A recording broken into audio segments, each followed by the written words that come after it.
Welcome to Trifecta Collective, Finding the Root with Megan and Shannon, the podcast where we dive deep into all things health and wellness to help you find health and healing inside and out for now and forever.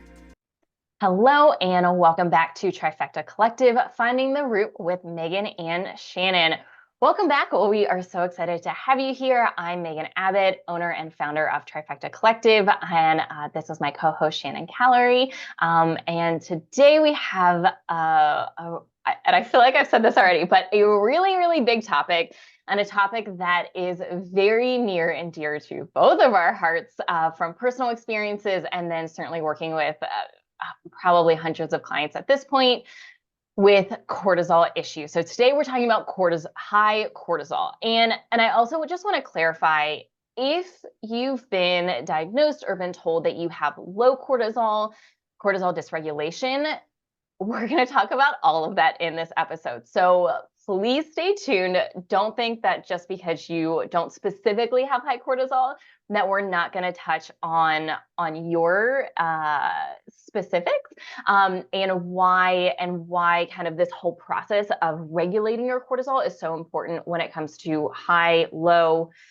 some other form of dysregulation. And so we're going to get into all of that. So let's talk first. What is cortisol? So the basics. Cortisol is a stress hormone. Yep. Cortisol is a stress hormone that is produced in, not to get super technical, but there's something in the body called the HPA axis. So really the first place that like the trigger, I guess, is happening, what's being released is from the hypothalamus. And then it kind of goes to your pituitary gland and then to your adrenals, which is where the cortisol is actually being released. And yes, it is a stress hormone, and it's pretty much like an alarm system for the body. Like, it's supposed to be there. We're supposed to have it.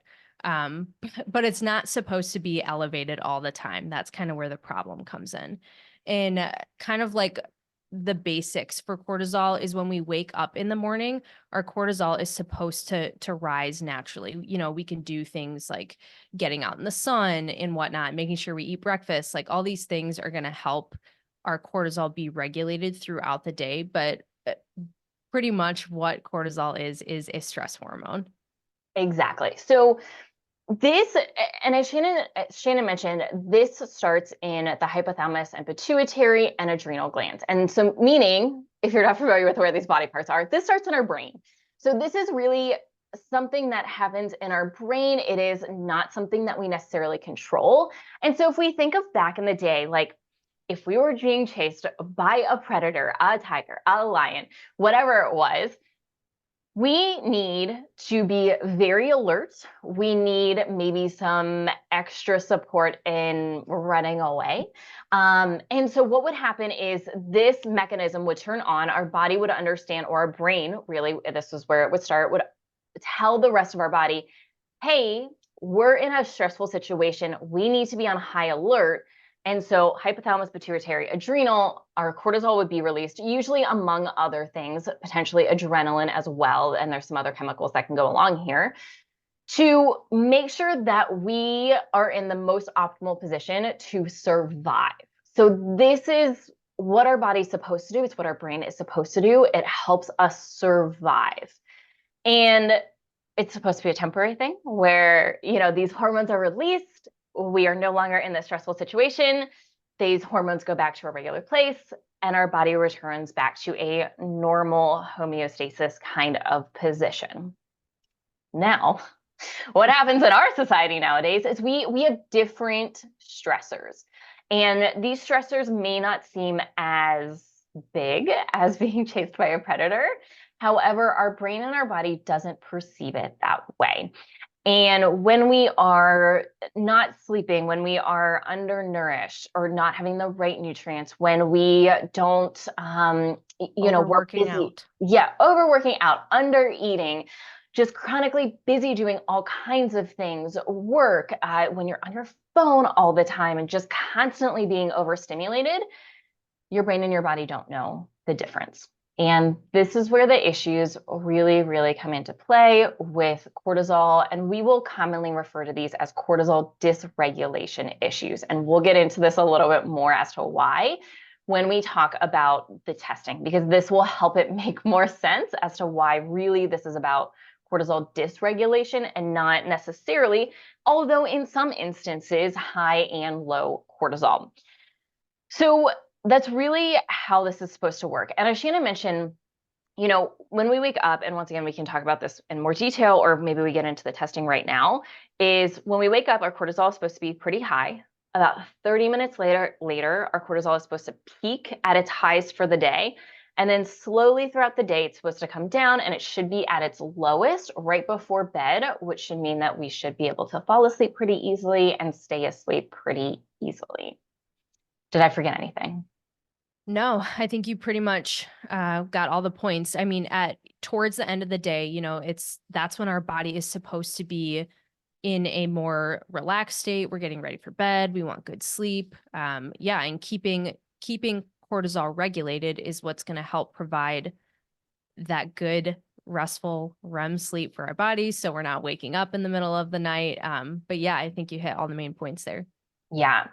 So when we look at how to test this, Western medicine is great and has its value. However, when it comes to cortisol, often they get it pretty wrong here. And because of that curve I just talked about, where we're starting at one point, peak 30 minutes later, and then throughout the day, it's supposed to get lower, just testing our cortisol once, usually in the morning when it comes to physicians, is not an accurate measure of where our cortisol levels actually are. You could be low in the morning, you could be high in the morning, but what is happening the rest of the day? And that is really, really valuable information, because let's say you are diagnosed with high cortisol. What if you have a high cortisol at the beginning of the day, let's say at like 8 or 9 o'clock when you get blood work run, but then you've got really low cortisol, it suddenly drops and you're low for the rest of the day. You're probably going to experience a lot of fatigue, a really significant afternoon crash, really low motivation kind of towards the end of the day, later afternoon, probably like brain fog, trouble concentrating, cravings in the afternoon. And what if then you have a spike right before bed, and then now you have sleep issues and you just think, blanket, I have high cortisol and that is my issue, where that's not the case. And this is where appropriate testing comes into play. So when we look at testing, we really want to look at all throughout the day. And the best way that we look at this in kind of the holistic health functional medicine world is with saliva. Saliva is going to give us a pretty darn accurate value of where our cortisol levels are. And once again, this isn't about just once, at one point during the day. This is the best testing does right upon waking, 30 minutes later, which is your cortisol awakening response, which is why we're measuring it, those two within the first 30 minutes. And then usually it's another like 3 to 4 tests throughout the day, usually sometime in the middle of the day, sometime in the afternoon, and then at the very least right before bed. Some will do at some point in the middle of the night. Some will do another marker between that like afternoon and bedtime time. But generally speaking, we need all of that information. And I'll certainly go over some of my test results because I've done a lot of these tests. But some sort of saliva test is necessary and what is highly recommended to get the most accurate picture of this. And to be honest, cortisol testing is pretty cheap if it's done by itself. There's a few companies that do it. Probably the most popular one is a Dutch test. They have a cortisol test just by itself, or you can do it in addition to sex hormone testing. But we really want to look at that throughout the day. I will also say, just as someone who has taken a lot of these tests, it's a challenging test because you have to spit into this little tube, but you need to have not drank anything right before, and it also you need to not have any bubbles in it, and you have to get it up to a certain line in the little vial with no bubbles, which it's a whole struggle by itself to do that, but it is the most accurate way that I've seen, at least, in order to test cortisol. Yeah, and it's not like by any means an awful test to do. And I will say too, like testing for, you know, cortisol dysregulation, I'll say, it is great, but I do feel like that's another one of those things where there are also a lot of symptoms that like it's I don't want to say like, you know, fairly easy, but it is sometimes fairly easy when you're talking to someone without that test to see like what's going in the body. Just because like you had mentioned the cravings in the afternoon or like the spikes, and this kind of goes you know, with blood sugar regulation as well. Like some of these things kind of sound the same because they are so closely related. Yeah, and remind me, I want to come back to this. I want to talk about why breakfast is so important when it comes to cortisol and blood sugar regulation and what Yeah. happens with insulin. But I want to talk like what are some common test results that come back, and then I want to dig into symptoms because the symptoms are really valuable. I will also say, you know, if you look at any of our content on social media, we talk a lot about common symptoms of cortisol dysregulation. Sometimes we'll label it as high cortisol or low cortisol. And it's really honestly just to grab attention because that's what people relate to. But we'll talk about what symptoms kind of correspond to where you probably are at what time of the day. And this will be super helpful. So I'll tell you like common test results. So easy ones, we can see high across the board. And what we'll see is a normal curve. So we'll see this like spike and then dip throughout the day, but everything is elevated. Same thing with low. We could see low across the board and see that, but see a nice curve is what we call it throughout the day, in which case you're low, but at least you have a good curve. And this curve is really, really important. I've had low curves, I've had high curves. I've also had straight lines.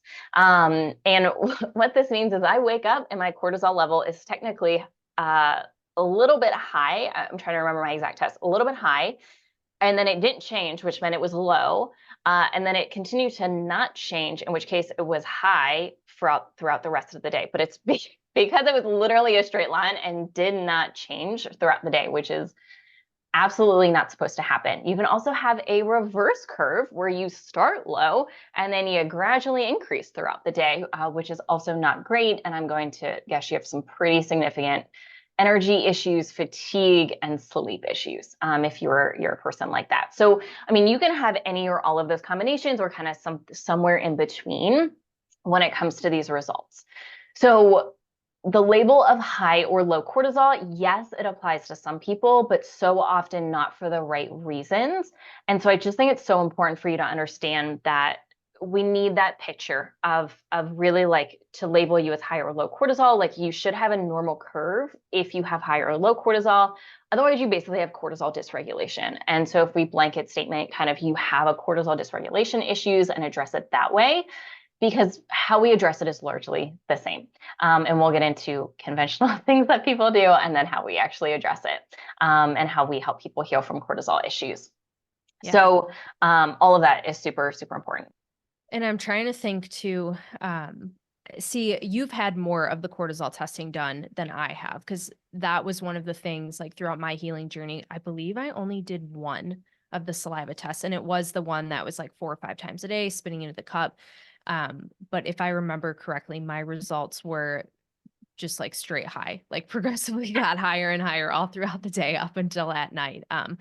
But yeah, this is one area where you for sure have had the testing done more times than I have in this realm. So Yeah, and this is I mean, gosh, the number of times I had the same, I mean, this goes with the stool test too, but just the number of times I had a practitioner of some sort, providers of some sort tell me, oh, you've got cortisol issues, like let's do a test.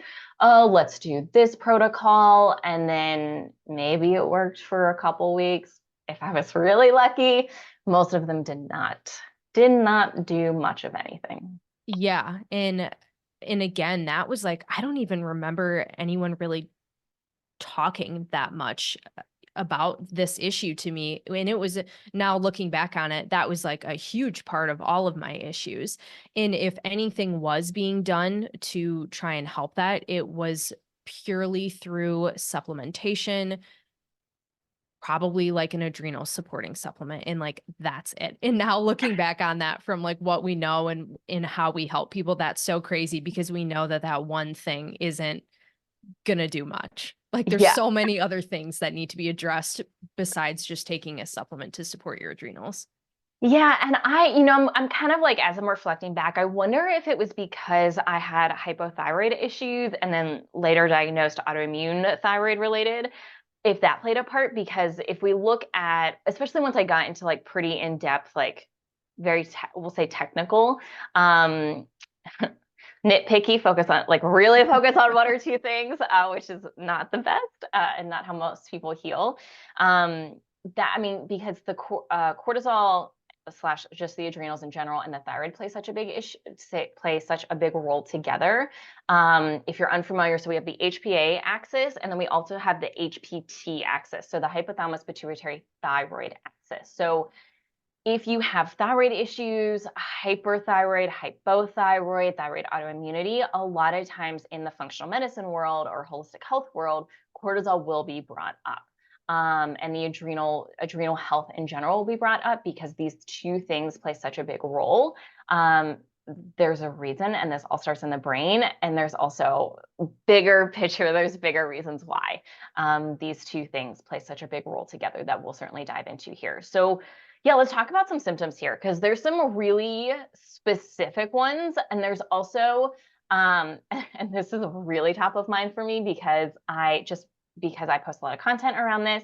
I see a lot of other people's content about this, and so I want to clarify some things that may or may not actually be cortisol related that I'm seeing more and more people talk about. And this, for me, it's not related directly in the way that they're saying it's so directly related. So let's talk about just blanket symptoms here.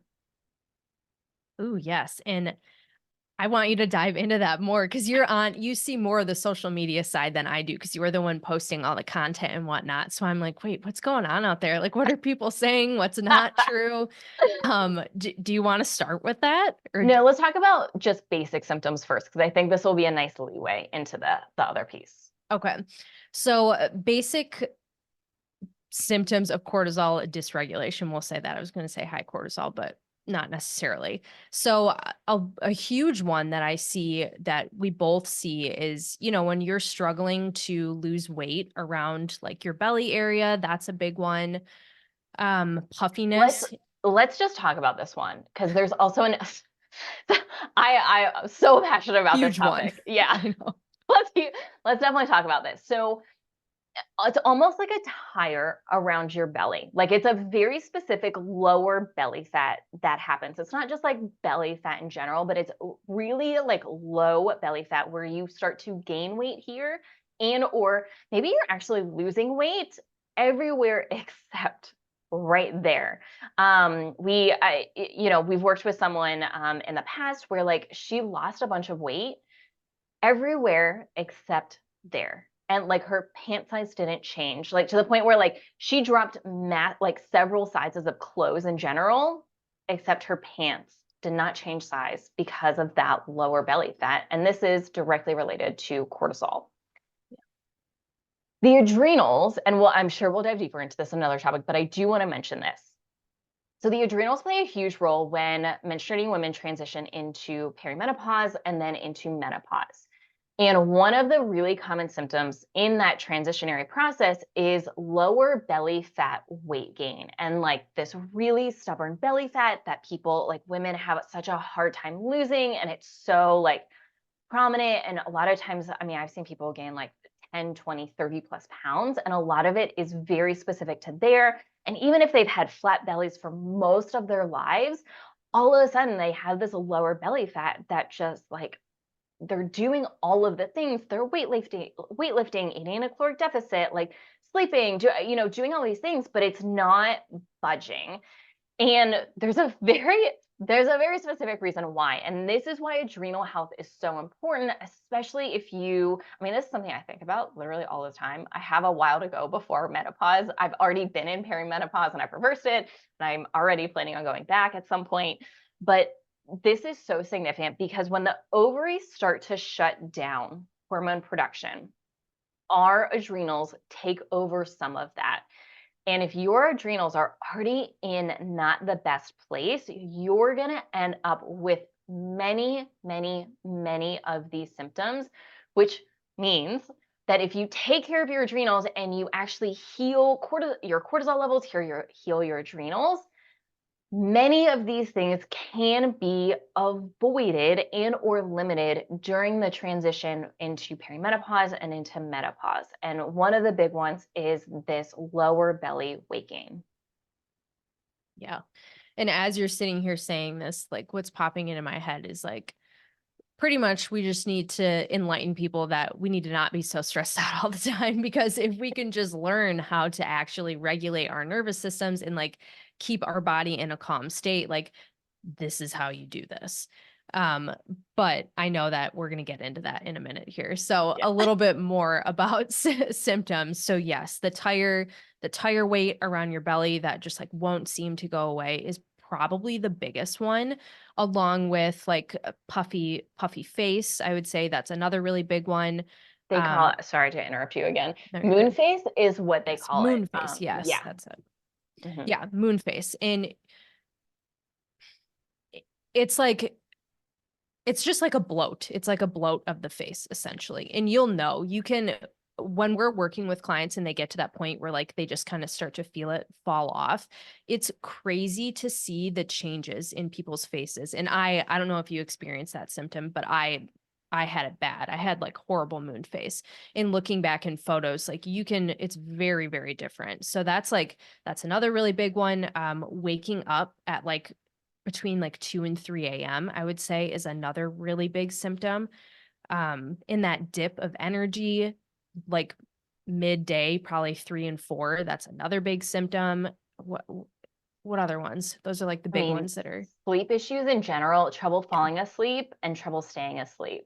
And a lot of times, and I say this from personal experience and also someone who has a very long history of anxiety. So I'm saying this from this perspective, but a lot of times cortisol dysregulation issues can show up as anxiety and can seem Mm. like anxiety. And you can also have both. Like I also want to say, like, you can have anxiety issues and cortisol dysregulation issues, but for some people, anxiety can show up as cortisol dysregulation issues because largely this can seem very similar. If you have the racing thoughts, like your brain just never stops, just is always going through like loops and patterns, and you're thinking about all of the things you could have said in situations from like 20 years ago, all of the things that could happen in the future, replaying the whole day, what might happen tomorrow. Just like literally your brain will never turn off. That is a hugely common symptom of cortisol dysregulation issues that is also very commonly associated with anxiety as well. Same thing if you're waking up between that like two, and I really, like 2:30 to 3:30 kind of time frame. If you wake up and then can't fall back asleep, if you wake up and your brain just starts going, and once again will not stop, and now you can't fall back asleep, and you're just like awake, and you're like, oh my goodness, like what do I even do? And you're like literally wide awake until maybe eventually you do fall back asleep, and then when you wake up, you feel awful. That is a huge sign of cortisol dysregulation issues because you had this huge spike of cortisol and oftentimes adrenaline as well.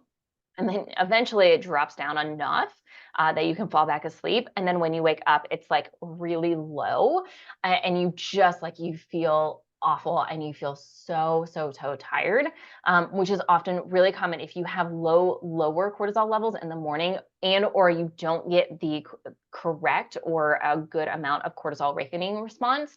You often feel really tired in the morning. Like it'll take you an Mm. hour or 2 hours to really start to like get moving, get going. Like you might feel really heavy. You might hit that snooze button like a whole bunch of times. Like that is really common with cortisol dysregulation issues. Yeah. Yeah, the fatigue in the morning when you get up, yeah, that's another really big one. Yeah.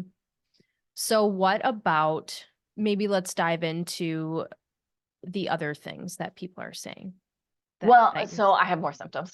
okay. I because I talk about this so much on like on social media. That I mean, I have a bunch of symptoms.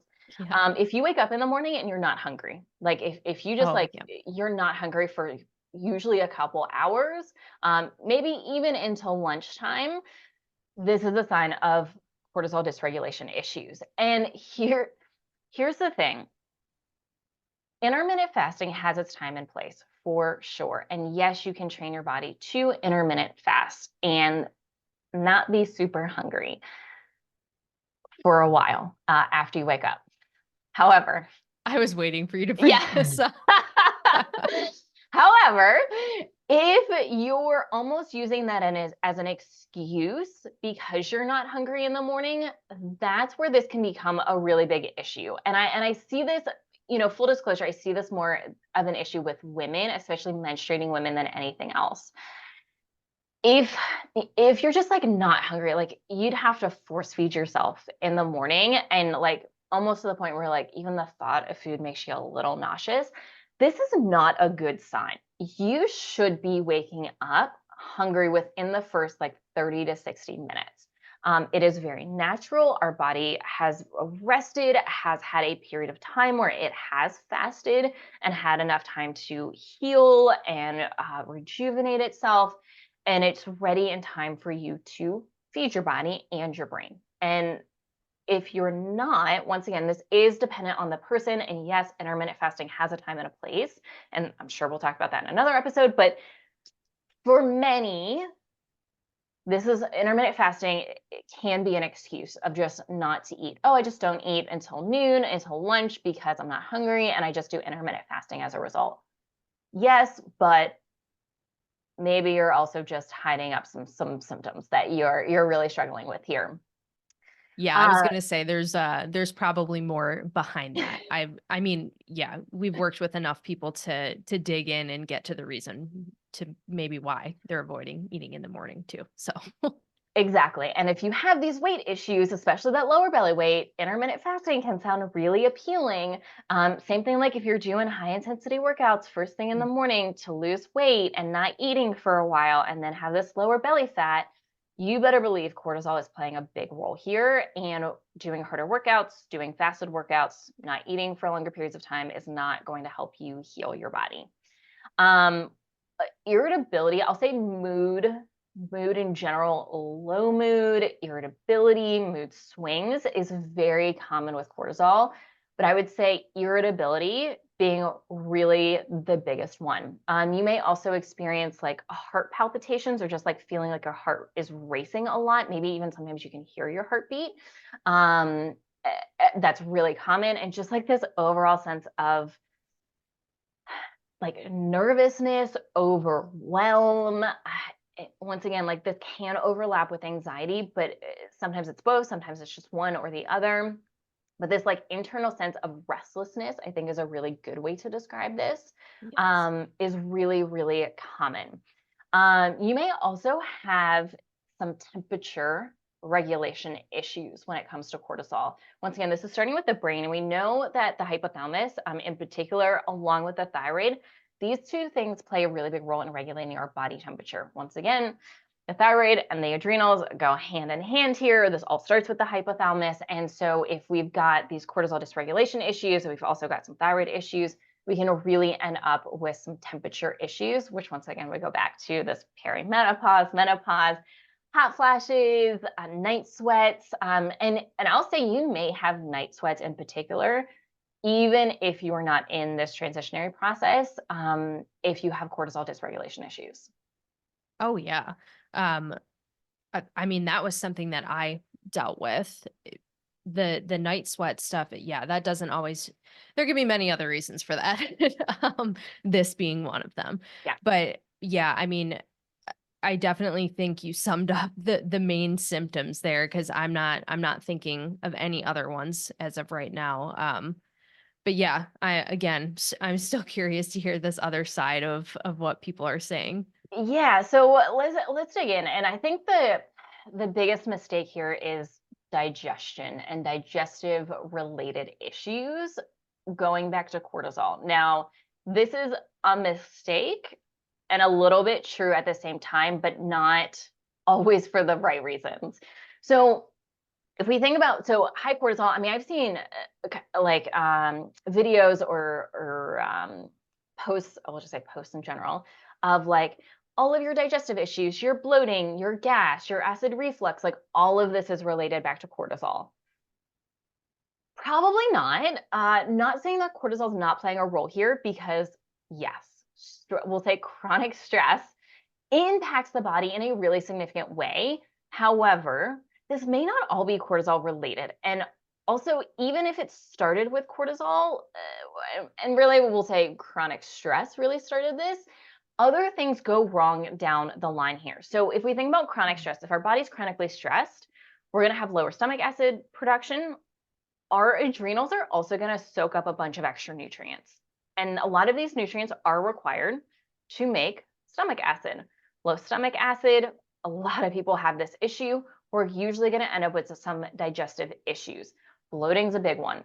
Now, this can also downstream effect into other issues that lead to gut overgrowth issues. Now, just addressing cortisol will not usually fix all of your gut issues. Will it help with digestion?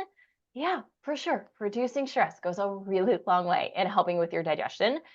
It is not going to fix it. I'll also say, just like chronic inflammatory issues, autoimmune issues, the root cause here is not cortisol, is not high cortisol, is not cortisol dysregulation.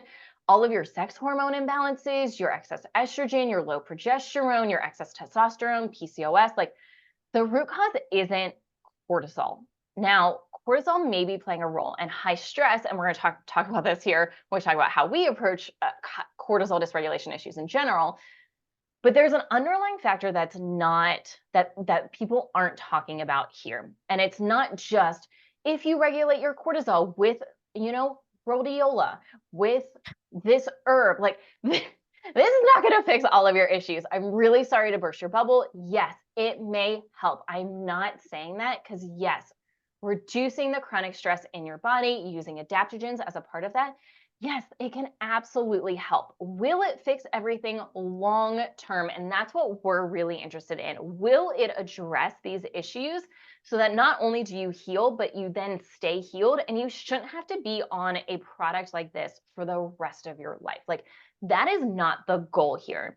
So I think that's the biggest mistake here. Like high cortisol is not your only root cause of all of your gut and thyroid and autoimmune and inflammation and all of these issues. Yes, it can play a part, but it's also not a major root cause. Yeah. Okay. Yeah, that makes a ton of sense. I didn't know where you're going to go with that, but yeah, I mean, there's so many. It's definitely, I wouldn't label that as like a root cause. I think it's part of it. And usually like when we're talking about root cause, it's not going to be just like one thing anyway. It's normally going to be at least like two or three things, maybe a little bit more than that. So yeah, just doing that one thing, like taking a couple supplements and whatnot. Yeah, that's not going to fix the problem. And I do think it's unfortunate and sad because I feel like we have both seen like a handful of practitioners that's kind of like their go-to to help people. And, that's when people end up coming our way is when that doesn't work. Yeah. And the other one I forgot here is hair thinning and hair loss. Oh, yeah. Yep. This, yes, kind of. Cortisol can play a role here. This is more related to the thyroid than anything else, among some other things, but usually this is very much more directly thyroid related, which once again, yes, the thyroid and cortisol and the adrenals, like all of this stuff really goes hand in hand. But if your hair is falling out, if your hair is thinning, if you've got a bunch of scalp issues, just using ashwagandha. And I'm just like throwing out some of the big ones that I see all the time, like rhodiola, ashwagandha, these special like blends that are now like really popular, these, a mushroom tea, like these aren't going to fix you long term. Yeah. And by no means we're not hating on any of these things because we use some of this stuff. Yeah. It's not the only thing. Like this one thing isn't going to fix it all. Yeah. And really like no one supplement at the end of the day, our real point is no one supplement is going to heal and fix your cortisol dysregulation issues at the end of the day. Yes. Absolutely. And then to add to the hair loss thing, it's the outer third of your left eyebrow is another big one too when it comes to hair loss. And yes, your hair can fall out too. Like when we go through just like really stressful periods, and I'm sure we'll talk about this in other episodes as well, but like your hair falling out again, like that can happen when you're super stressed out. These people that we're seeing, it's more of like a consistent thing. Like it's been like years, whatever, that, when they're in the shower, like clumps of hair, lots of hair is coming out. Yeah. Yeah. I remember when I was like peak like thyroid autoimmunity, I would just like, and I'm like, oh, my hair is so nice now. Like you would have never guessed I had thyroid problems, but like I would like wash my hair and I'd pull like a huge clump of hair out and I just like put it on the wall. If my husband saw it, he'd be like, what is going on? Like, why? Why is there so much hair? Like that was from one shower. Like, what is going on with your hair? Yeah. Yeah, that is definitely a big one. And it's, that's a frustrating one too. Yeah. All of these symptoms are really frustrating to deal with, but when your hair's falling out, I mean, I feel like that's a great sign for your body saying like, "Hey, I need you to give me some love and pay attention to me because something is wrong here." Like our hair should not be falling out like that. That's not a normal thing. Yeah. So let's talk about how some standard protocols that a lot of people use here. So I would say a big one kind of across the board is mineral balancing, is what I'll kind of throw in there. And we'll talk specifics here. But like I kind of mentioned, when the adrenals are doing a lot of work, when they're stressed, when they're fatigued, when they're overworked, they do pull a lot of nutrients from the body. And so one of the standard ways to do this is to just replenish those nutrients. And this can look like a lot of things. I'd say the most common one, and this is a big one going around right now, are these like uh, healing cocktails. I'd say we commonly call them adrenal cocktails. Mm. And they consist of some sort of whole food vitamin C, sodium, and potassium as a way to replenish. And there's a lot of recipes out there. There's some, I personally use like this is something I always have on hand during periods of stress. Jigsaw, I think it's Jigsaw Health, has capsules and a powder form of adrenal cocktails that just make it really easy. But you can do this with like orange juice and some cream of tartar and some salt. Is kind of like probably the most standard recipe for these adrenal cocktails. Yep. Yeah. People add a little bit of coconut water in there too Mhm. sometimes for the potassium. But yeah, and there's again, nothing wrong with this. However, it's not going to fix the problem. This is more of like a band-aid fix. Yeah, and yes, like you're missing nutrients. Like, yes, this is a great idea. But once again, you shouldn't be on adrenal cocktails forever. Like, this should not be a forever thing. I use them when I'm undergoing short periods of a lot of stress, where I know my cortisol levels are more prone to be dysregulated, maybe where my sleep isn't as good, I'm working longer hours, things like that. And I'll just have that on hand. I'll take it for a few days or even maybe a couple weeks at a time, and then not need it for months on end. Um, and yeah, I mean, it's super good, but once again, this shouldn't be a forever thing. Yeah. Yep. And another were you going to talk about cortisol manager? Okay. A cortisol manager, that is one of our favorites that we use with clients, but again, we're not using it to fix the problem. It's more to like support throughout so we can help people get good sleep because just, we need sleep to have our cortisol levels balanced. So this is a good tool supplement to get to that point. But cortisol manager, I mean, the main ingredient in it is ashwagandha. What else is in it? I'm blanking. It's a whole bunch of other Okay. herbs. And it's really, and I'll say the reason we use it, and if we're going to address cortisol issues adjacently during healing protocols, it's usually for sleep because Yeah. sleep is such an important part of healing overall that helping someone with sleep goes such a long way. And if we can supplement temporarily, once again, this is a temporary thing, then it's going to help their overall healing process just overall. And so Cortisol Manager, and this is a product by Integrative Therapeutics, is this nice blend to help bring down your cortisol before bed. Usually we recommend people take it 30 to 60 minutes before bed, one to two capsules. 2 capsules, I think, is the standard dose before bed, and that will help people kind of bring those cortisol levels down to help them fall asleep and stay asleep.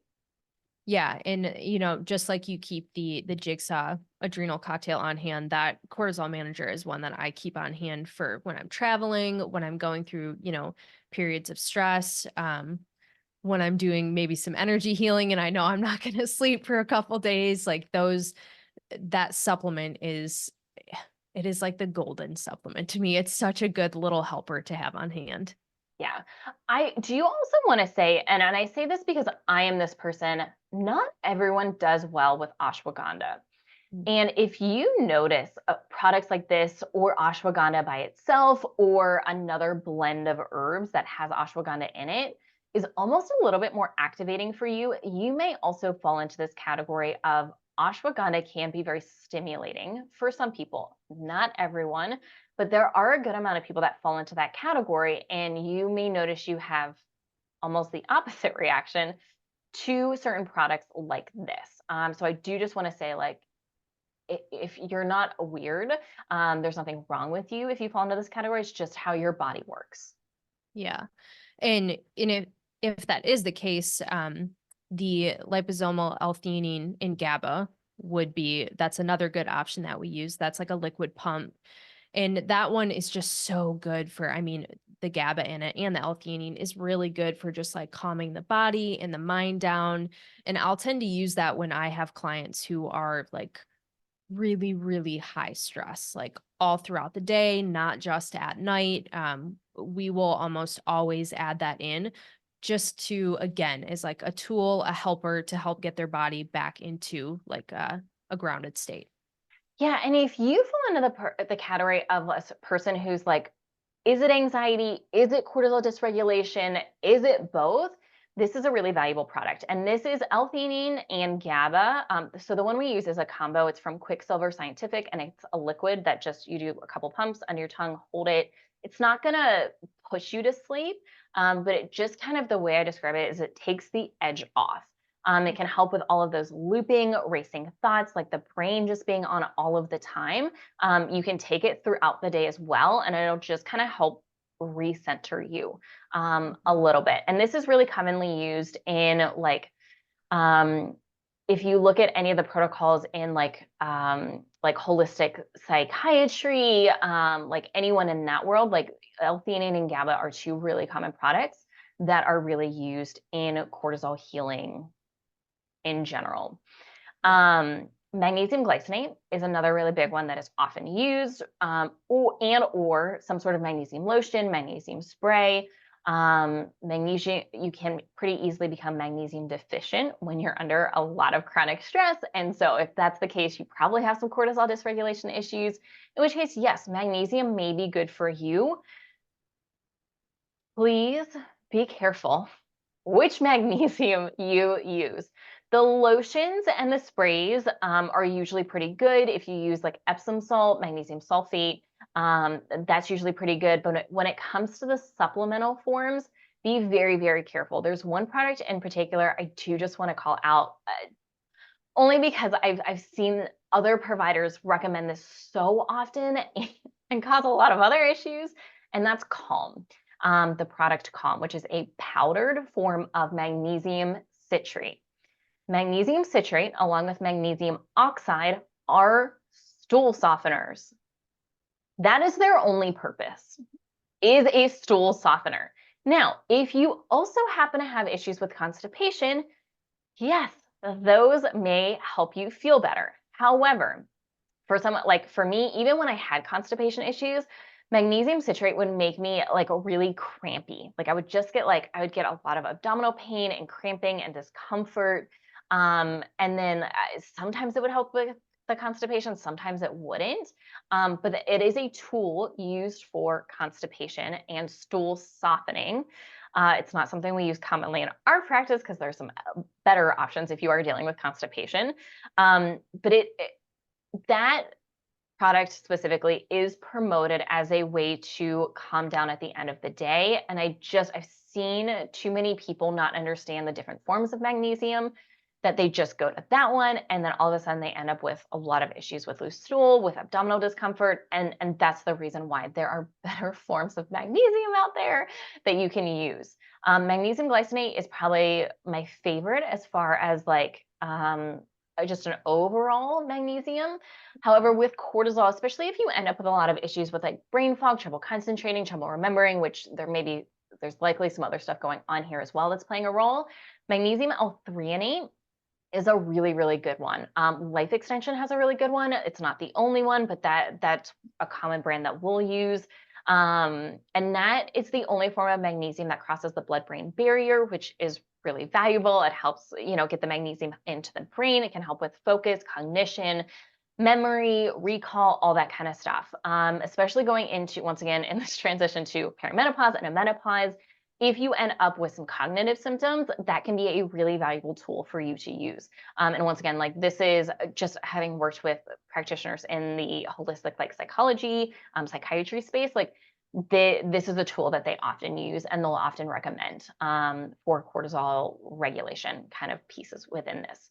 There are also other forms of magnesium, and maybe we'll do a whole episode on magnesium, but I'd say those two are the best, in my opinion.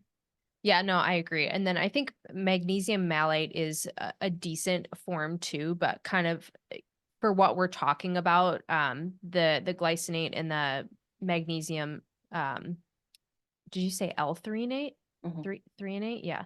Those two are for sure going to be like the best forms. And then as far as supplements, I feel like those are the big things. Is there any other supplements that you wanted to Yeah, so touch on? I've been on all of the supplements. So at one time I was on 18 supplements Oof. just for cortisol regulation. Oh my God, Um, are you kidding me? no, no, and I was on them for 4 months.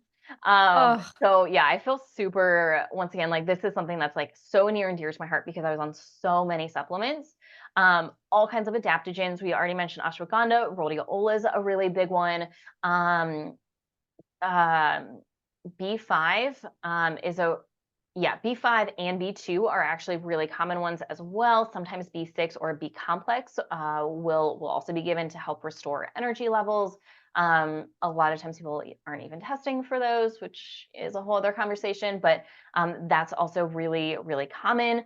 There's another product that I was put on several times that I don't know how many, like I can maybe think of like 2 to 5 times I've ever recommended this product. But ADB5 by Biotics is one, and it's another blend. This is one taken in the morning. Sometimes you can take it also at lunch, and this will help bring up your cortisol levels a little bit in the morning. If you are testing low, you do absolutely want to test before taking this product, in my opinion. So this can be taken to help raise your cortisol levels. I've also been put on full spectrum hemp oil to help bring down the cortisol levels in the evening. Yeah, but I mean, vitamin C by itself, zinc by itself. Please never take zinc by itself. You're going to end up with a zinc copper imbalance. So yeah, I mean, those are really, really big ones. I'll also say, once again, just because this has happened to me, be very careful taking iron supplements and being recommended iron supplements. I've also been put on, when I had like pretty significantly low cortisol, I was also showing anemia patterns, not really, that they didn't know how to test properly and interpret properly. And so I was put on iron to help bring up my energy levels. Please be very careful taking iron. Once again, like I can think of we could maybe, do a whole podcast yeah, episode on iron. we will for sure. But maybe two people have ever put like a specific iron supplement. Otherwise we use some other things. But just be very careful taking iron. Many people do not actually need iron. If they do need iron, they also need some other cofactors that go along with that in order to properly absorb it. So just be very, very careful about that. Yeah, and same thing, which you mentioned this with the zinc too, same Yeah. concept. And that's where like looking for like a whole food form, like oysters or something, oyster capsules is going to be your better bet than just taking zinc by itself. Absolutely. So yeah, those are some of the big ones. And once again, like adaptogenic mushrooms are really big. Those are actually something that I use a lot. I love mushrooms, adaptogenic mushrooms, and some other ones here. But I'm such a huge fan, and those can be really great. Cordyceps are really great for just overall energy levels. Lion's mane really good for focus and cognition. Reishi is often commonly used to help with relaxation, help bring you down. Turkey tail is more immunity, but I've also seen blends with that just to help support the immune system as you're trying to regulate cortisol. So yes, those are also options as well. Yeah, I think those are kind of the big products that I've been put on that I've seen in a lot of other people's protocols. Yeah, and the first maybe 3 or 4 that we talked about are the ones that we typically like lean towards. We by no means are we recommending like all these different products at one time. We usually Yeah. try and stick to realistically just maybe like 1, maybe 2 if we're adding in some lion's mane, I would say. But yeah, we try and keep it to like, 1 or 2 of these supplements when working with someone. And then we do like we actually talk about like lifestyle changes. Um, getting out in the sun first thing in the morning when you wake up to help regulate your circadian rhythm. That's a So really big one. yeah, real quick, I just want to say so these are natural ways. So we're going to start going over natural ways to start regulating your cortisol levels. Okay. Yeah. And so that's the big one. Getting Getting out getting in the some sun. sunshine in the morning and preferably not just standing in front of the window, like actually stepping outside to in letting the sun hit your face. There's a difference because the window's going to block some of those UV rays. So, and then just putting your feet like outside on the grass or even on the cement, like that is called grounding. And yes, you can ground from putting your feet on, the concrete as well. It doesn't have to only be in the grass. What are some other big ones? So Waking. I just want to talk about the sunshine, the natural light here. So natural light, especially first thing in the morning, but also if you can throughout the day as well. Like if you can get out at Mm. lunchtime, if you can get out when the sun is setting. And the reason why is this is going to help naturally reset your circadian rhythm, which your circadian rhythm and your cortisol regulation and your cortisol cycle, those two things go hand in hand because you should be most awake in the morning and then throughout the day, especially towards the end of the day, when it's dark, like that's when you should be the sleepiest and your cortisol should be the lowest. And that really corresponds with just our natural circadian rhythm. Yeah, and watching the sunset, watching the sun go down absolutely helps with that. Yeah, so I mean, that's in I guess I only talked about the morning because, when we're starting to work with people, like we try to make small changes to not make it overwhelming, but 100% like ideally end goal would be to get out at least 3 times a day and even get a little walk in there hopefully because that's going to be helpful too. Um, but yeah, so the next big thing that I touched on would be, trying to eat breakfast within an hour of waking up is such a huge thing.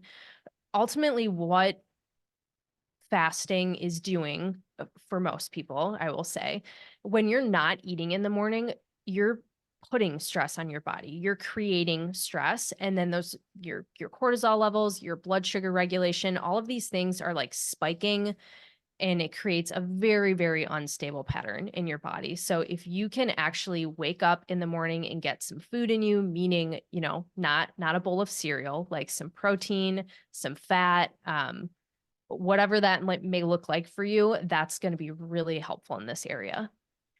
So important. This is one of the best things you can do to help regulate your cortisol. Have a higher protein and fat breakfast. Yes, you can absolutely have some carbs in there as well, but really prioritizing at least 20 or 30 grams of protein, at least. Then some good fats and some carbohydrates if you want as well. The carbohydrates are good for your brain first thing in your morning as well to give you some fuel here. The other really big mistake when it comes to this is drinking caffeine Mm. right when you wake up. And here's the thing, skipping breakfast and just having the coffee or caffeine, this can actually lead to more weight gain. And once again, especially that lower belly fat. And this is because this is triggering an insulin response. And this is going to trigger your body to hold on to more body fat. which for most people is not what you're looking for. Even if you're trying to gain weight, you're probably not trying to gain body fat for most people. If you want to add weight, this is usually more muscle, maybe some body fat, but this is not kind of the right way to add on body fat, in my opinion. So yeah, this is really important. Breakfast. Breakfast does so many things for your blood sugar, for your energy levels. This also helps to stabilize your blood sugar throughout the rest of the day, not only for breakfast, but for the entire rest of the day, which if you have something hormonal imbalances like PCOS, there's also a good chance you have some cortisol dysregulation issues. One of the best things you can do to regulate all of your hormones and help really regulate your blood sugar and insulin levels is eating breakfast first thing in the morning. This protein, fat, maybe a little bit of carbs here. And just like a couple ideas here, you can do like a breakfast scramble. This could be eggs, some sort of breakfast sausage. I love me some chicken sausage. I Mhm. don't typically do eggs, so breakfast chicken sausage is a huge part of my breakfast a lot of times. You can also do ground meat, do some sort of like starchy carb in there, like a sweet potato is kind of what I go to. I'll usually put in some like spinach or greens in there, some apples with some spices, and all of those things have some fat in them. So you're getting protein, you're getting fat, and then you're getting some good starchy carbohydrates plus some fiber. Like, what a perfect breakfast. Yeah, and we've been doing excuse me, we've been doing like a breakfast egg bake with like broccoli and like putting some bacon in it, and to make sure that we get that 25 to 30 grams on the side, we'll usually add in some kind of like chicken sausage or something and put some sweet potato on the bottom. There's there's so many good things that you can do for breakfast, and I'm pretty sure that you made a reel recently about some different breakfast options. So if you're looking for more, you can always head over to the TikTok page or Instagram page and find that reel and check it out. Megan gave like 4 or 5 suggestions on there. But kind of looping back to the coffee thing really quick. When you're having these anxiety symptoms, like Megan was talking about before, that kind of go hand in hand with the cortisol stuff. When you drink coffee on an empty stomach, you are going to feel more anxious. I don't know like a single person who it doesn't make them feel that way. And that's also one of these really big things where when we make this shift of making sure, to eat some food before we have our coffee, that right there it's a really, really small thing. And it can make you feel so much better in the sense of not having that like anxiety, kind of like shakiness, those rapid thoughts, small change that has a huge impact on your body. Yeah, and here's the real reason why. It's because coffee is going to naturally raise and give you a little cortisol spike. Well, which is okay, but if you're on an empty stomach, this is not good. And if you've already got cortisol dysregulation issues and we're getting an unnatural spike of cortisol, this is not going to help you in the long run. You also, like, if you get hangry, like, this is a really bad sign. Like, if you don't have a lot of like if you have or I'm sorry, if you have a lot of brain fog and cognitive issues and you're trying to use the caffeine, like especially caffeine on empty to help support that, like this is not going to help you in the long run. Yeah, you might get that temporary spike, and this is where you can end up leading to excessive caffeine use. And once again, I say this from personal experience, that you're just trying to, because you will get a spike in this with the caffeine for most people, but it's not the right kind of spike, especially when you're doing this on empty. Yeah, and you're curbing your appetite as well. I mean, it's Yeah. affecting your hormones. And if you're already dealing with not feeling hungry in the morning, you're for sure not going to feel hungry if you drink a cup of coffee on empty. Yeah, for sure. So, this is all about reducing stress. So, adding in a mindfulness activity, and we're going to wait until we are definitely going to do a part two, and we're going to Yeah. dive deeper into how we actually address cortisol issues. And we're going to get into nervous system regulation. We're going to do a really deep dive into that. But yeah, adding in a mindfulness practice, especially at the end of the day, can be really valuable to help you sleep. Sleep is super important when it comes to regulating your cortisol. Meditation, breath work, journaling, some sort of somatic exercise, like anything like that's going to be very supportive, of helping you regulate your cortisol levels. Yeah. I mean, we could dive into this a lot. So I think I'll wait to add on to that until maybe our next episode, but something small too. Or let me add this in because when we say mindfulness, I feel like automatically people think meditation 20 to 30 minutes long, and that's not what we mean. Like it can be something that's like, I mean, 2 to 3 minutes, honestly. Anything in that time frame can count as a mindfulness activity. So it doesn't need to be something crazy long, just something to, set the tone for your night, or if you're doing it in the morning, set the tone for your day. Yeah, it's going to help regulate your nervous system. Yeah, and then just to kind of wrap up, just like two other big things to think about when it comes to regulating your cortisol is just total stress on your body. And two real big controllables here are caloric intake. Really try not to be in a significant caloric deficit. It's not going to help you lose weight if you've got cortisol dysregulation issues. And honestly, it can really go the opposite way, and it can lead to more weight gain or just more struggle in being able to lose weight. And then the other thing is excessive exercise. And here's the other thing with this, like that really depends on the person. What excessive to one person may not be excessive to another person. And so this really is looking at what is your workout history, like what have you been doing, and then how significant are your total stressors on your body. And we'll talk about that in the part 2 of just like total stress inside and outside of the body. But just be very mindful of just making sure you're eating enough and actually giving your body nutrients, and then not over exercising.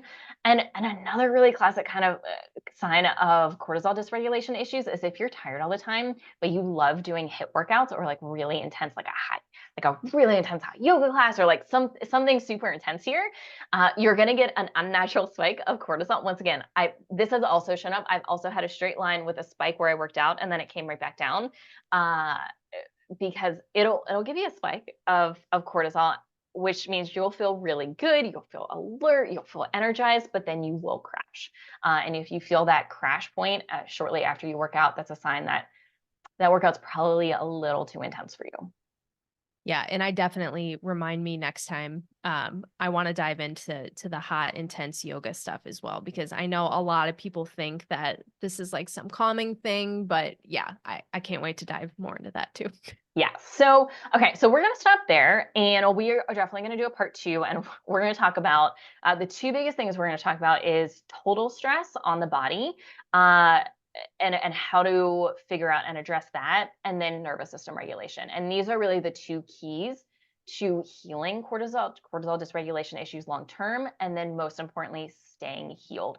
And for me, like it wasn't until I addressed both of these together, that I saw long-term progress and have been able to stay healed. We'll also talk about maintenance protocols in keeping your cortisol regulated, especially because stress is going to happen. You're going to go through stressful periods of time, and it's just about how to support your body appropriately during those times that can keep your cortisol regulated. Love it. And yeah, so much more to add to that too, but it's going to have to wait till the next one. Yes. So thank you so much for joining us. We really appreciate it. Be sure to stay tuned for part 2 because we are a newer podcast. Reviews and ratings go a really long way. So if you can leave us a 5-star review or rating, we would really, really, really appreciate it. Like and subscribe, and we will see you next time.